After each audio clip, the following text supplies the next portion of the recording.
Morning all, hope you're doing well, hope you're staying safe. It's Saturday, June the 27th, another lovely day here in Florida. Hope we're ready to go for the weekend. Tons of stuff again to get through today, so let's get right to it. So unfortunately another bad day for the US in terms of COVID-19 cases, another record yesterday. Deaths though still going down, so still good news, hitting a different demographic obviously. In Florida, massive spike yesterday, just under 9,000 cases here. I was gobsmacked.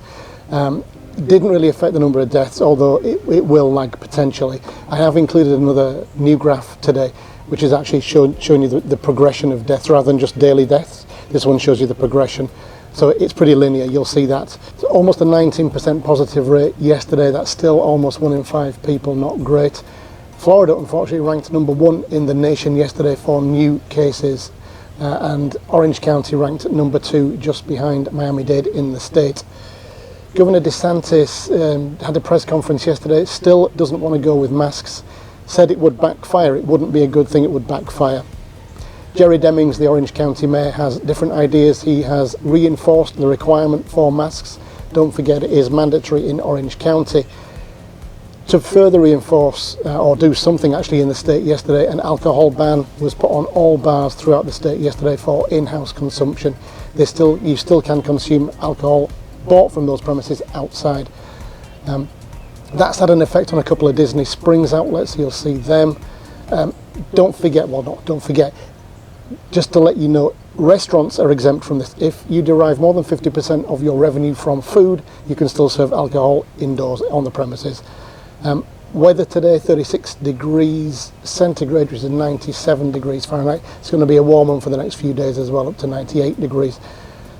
The NBA has finally come to terms with Disney to restart their season. It's going to restart in the wide world of sports in Disney World on July the 30th, going through to mid-October.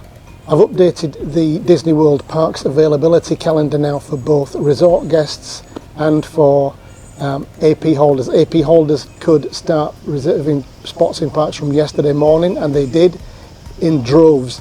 You'll see what's available now through July, August, and well, September for AP holders has just started, but for resort guests, still looking pretty much okay after the first week or two. I don't know if you can see, Snowball's just joined me again. She's actually decided to get up herself today, but she's lying down, so I don't know if you can see her, but there she is. So we've looked at the list of stores not opening in Animal Kingdom and Magic Kingdom when those parks reopen on July the 11th. We're now looking today at Hollywood Studios when it reopens on July the 15th. A whole slew of stores not opening there. And a lot of them seem to be in Galaxy's Edge, which is really unfortunate, including Savi's Workshop. Looking at face coverings for CMs in Disney World, so their local union has managed to negotiate that they can wear 2 face coverings, so I guess that's going to be a face covering and a shield if they can't social distance from guests. So I guess good news for the CMs there yesterday. And in Universal Studios, a new policy, an updated policy for guests for wearing masks. If you're disabled or otherwise can't wear a face covering, you'll now be able to wear a shield, but not on rides. So have a look at that as well. Okay, they are the headlines. If you're new to the channel, please do subscribe, hit that notification bell, and hit all. You'll get this stuff 6 days a week and something different on a Sunday.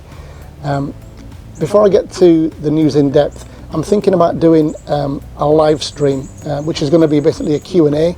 I don't have really an agenda for that. It's just any questions you want to ask me about anything to do with Florida, anything to do about how we got here, what we're doing now, etc., how things are generally.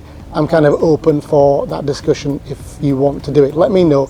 If there's enough uptake on that, I will definitely do it. It'll be my first ever live stream on YouTube. So let's get to the news. New cases across the US yesterday was 47,341. That beat the previous record on Thursday by over 7,000. The total number of deaths in the US yesterday due to COVID-19 was 663, and the trend continues to move down.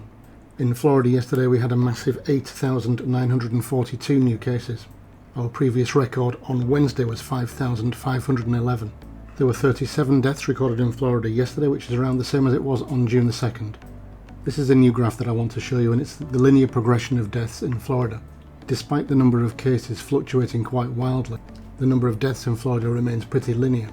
Yesterday's total of 8,942 cases in Florida came from 48,269 tests. That's an 18.5% positive rate. That's the second highest we've seen after Wednesday. We had 212 hospitalisations, which is 0.44% of all tests, and 37 deaths, which was 0.08% of all tests. Looking at the COVID-19 rankings from yesterday, Florida unfortunately ranked number 1 by some margin. In Florida, Orange County's 1,062 positive cases yesterday put it second only to Miami-Dade. At a press conference yesterday, Florida Governor Ron DeSantis still says that he won't make the wearing of masks across the state mandatory. He said, "We've advised that's something that could make an impact, but at the same time, to do police and put criminal penalties on that is something that probably would backfire." Yesterday, in order to try and counteract the number of rising cases in Florida, all bars were closed for consumption on the premises. The wearing of masks is mandatory in Orange County, and yesterday Orange County Mayor Jerry Demings said if we mask up, we can prevent the spread of the coronavirus in our community. We need to model and lead by example, hold ourselves accountable and positively reinforce those who are doing it right. This was announced in a tweet just after 11 o'clock yesterday by head of the Department of Business and Professional Regulation in Florida, Halsey Beshears. This was later confirmed in an executive order signed by Halsey Beshears. Restaurants can continue to serve alcohol on the premises provided they derive more than 50% of their revenue through food. Today's weather in Orlando, 97 degrees Fahrenheit, which is 36 degrees centigrade, no rain forecast for today. The remainder of the 10-day forecast starts up high at 98 and going down to 93 next Monday. As a result of the alcohol ban in Florida yesterday, Jock Lindsay's Hangar Bar in Disney Springs was closed. It's not known when it will reopen. Also closed in Disney Springs yesterday was Dockside Margaritas. Again, it's not known when this will reopen. Also yesterday, but completely unrelated to the alcohol ban, Uniqlo in Disney Springs was closed. It has no scheduled hours up until the end of next week. The reason for this is not known at this time. Following protracted negotiations between the National Basketball Association and Disney World, it was confirmed yesterday that the NBA will resume in Orlando on July the 30th. Teams will stay in various resorts at Disney World, and the games will be played in the arenas in Disney World and just outside. Looking now at Disney Parks availability, Disney is now running 2 out of its 3 calendars, one for Disney Resort guests and the other for annual pass holders. Looking at the calendar for Disney Resort guests first, if you're staying on site on July the 11th, you can still get into both Magic Kingdom and Disney's Animal Kingdom. Don't forget Epcot and Disney's Hollywood Studios don't open until July the 15th. There are no spaces available in Animal Kingdom on July 12th, nor on the 13th or 14th. Hollywood Studios then becomes the focus on the 15th, but the other parks do have availability. This is also true on the 16th, 17th and 18th of July. The annual pass holders calendar shows that there was a lot of activity yesterday, with the system for AP holders going live yesterday around 6 to 6:30 Eastern Standard Time in the US. There are no park reservations now available from July the 11th through to July the 21st. There are then some midweek reservations available through the end of July. Going into August, and only one Saturday remains that hasn't been completely booked out. I would expect that Saturday and all Sundays to go today. There's still availability in Animal Kingdom and Epcot on September the 5th, and apart from that, there's reservations in all parks for the remainder of September. I've also taken a look up to September 2021, and all parks are available from October through September 2021. This is the way the availability calendar for off-site guests who don't have annual passes looks right now. Of course, it's all greyed out because that system doesn't become live until tomorrow morning. I hope that this has its own availability calendar also to allow this group of ticket holders to book from July the 11th. We've looked at the stores that won't be open on reopening day in Animal Kingdom and Magic Kingdom.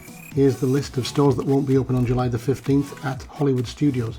The Beverly Sunset Boutique, Black Spire Outfitters, The Creature Store, the Disney Studio Store, First Order Cargo, Frozen Fractal Gifts, Indiana Jones Adventure Outpost, It's a Wonderful Shop, Launch Bay Cargo, Oscar's Super Service, Resistance Supply, Savi's Workshop, Stage 1 Company Store, Sunset Ranch Pins and Souvenirs, and finally the Toytarian Toy Maker.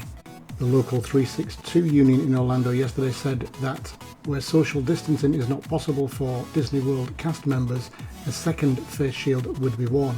This is where social distancing between the cast member and the guest cannot be achieved, and they gave the example of a height check. Universal Orlando has updated its face mask policy. If you have a disability that prevents you from wearing a face covering, you will be now allowed to wear a face shield. It does, however, say that face shields are not allowed on certain rides and face masks will have to be worn. So where are we going with the number of cases in the US and in Florida? This is really not looking great at all. It's not just Florida, it's Texas, it's Arizona, it's California, it's a lot of different states now, unfortunately. Fauci came out yesterday and said, look, we've got a big problem. He's looking at batch testing, I think, rather than individual testing, which I'm told from reading it says that if you test one person somehow, you can test a batch of people together, and if that one person tests positive, then you go and test the other people that person was with. Sounds feasible to me.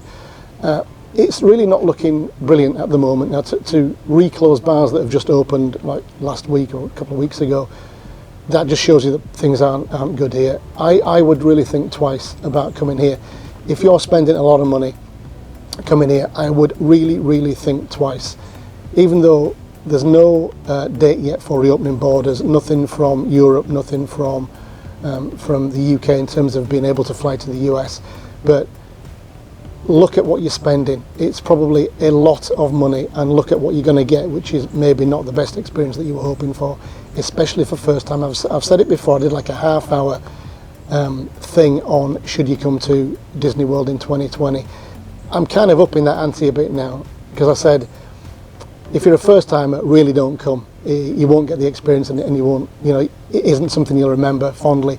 I'm now kind of saying to anybody out there, even if you've been 20 times, unless you're going to stay in a resort, or you're going to stay at a villa and all you want to do is mooch around, go into a pool, relax, then of course do that. If you're looking at parks, however, this is not going to be the year that you are going to get the fondest experience of your life. It's going to cost you a fortune. The tickets, you've probably already paid for them, aren't discounted. There's no park hopping, there's no fast passes, a lot of the stores are shut, a lot of the restaurants are shut. What is there? So just bear that in mind. Have a good think about it, and think about what you want to do. Yeah, 9,000 cases yesterday. What can we do about that? If DeSantis would say everybody to wear a mask and the police to police it, that would be great. I did say on a comment, I think yesterday, either on Facebook or YouTube, it would be very difficult for the police to police that. They've got other things to do. But, I guess if they're on the street and they see somebody without a mask, they could pull them and ticket them. That would do something at least. But you'd hope that people would be a bit more sensible than maybe they have been in the past. Having said that, in Seminole County where I live, masks are being worn by pretty much everybody now, even though we don't have mandatory mask wearing here. So that's a good thing. I'm really hoping that this alcohol ban is going to take down those numbers significantly. So maybe not today, maybe not tomorrow, but maybe in a week's time, after all this has gone through the system, then I'm hoping that we'll get back to some kind of much lower number of cases. Looking at the availability calendar, so those resort guests haven't really killed it in terms of taking up every space in the park in July even. Up to the 18th there's unavailability in some parks, and then it kind of gets better. And then on through August and on up to September 2021, there's piles. So I don't know whether that means that very few people are actually going to stay at resorts in Disney World. It looks that way to me. It doesn't look like they're going to be very full at all, which is probably what Disney have looked at, who's staying, how many people are staying, which is why they're not opening too many resorts. So they've obviously got the first-hand data for that. APs, on the other hand, have gone in and, my gosh, they've gone in their droves. And tons of spaces have been taken up by APs. I don't know what the percentage is between resort guests and then AP holders and then everybody else. I've no idea. We're going to find out, I guess, tomorrow how easy it is for everybody else with tickets who aren't AP holders or resort guests to make bookings. I do hope that there is another calendar for them and they aren't just picking up the dregs from people who haven't booked yesterday as resort guests or AP holders. So yeah, interested to see who can get tickets tomorrow. Please do let me know if you get them and how easy it is to do that. So Universal Orlando, face mask policy change. I can probably see that happening in SeaWorld and Disney as well. It makes absolute sense. Face masks, if you can't wear them, then wear at least a shield. It does something. So yeah, good news I think on that policy change. Sensible. Okay, that's it for today. I'll see you back here Monday with more news. There'll be something else coming tomorrow for you. Until then, have a great weekend. Stay safe. Take care. Cheers for now.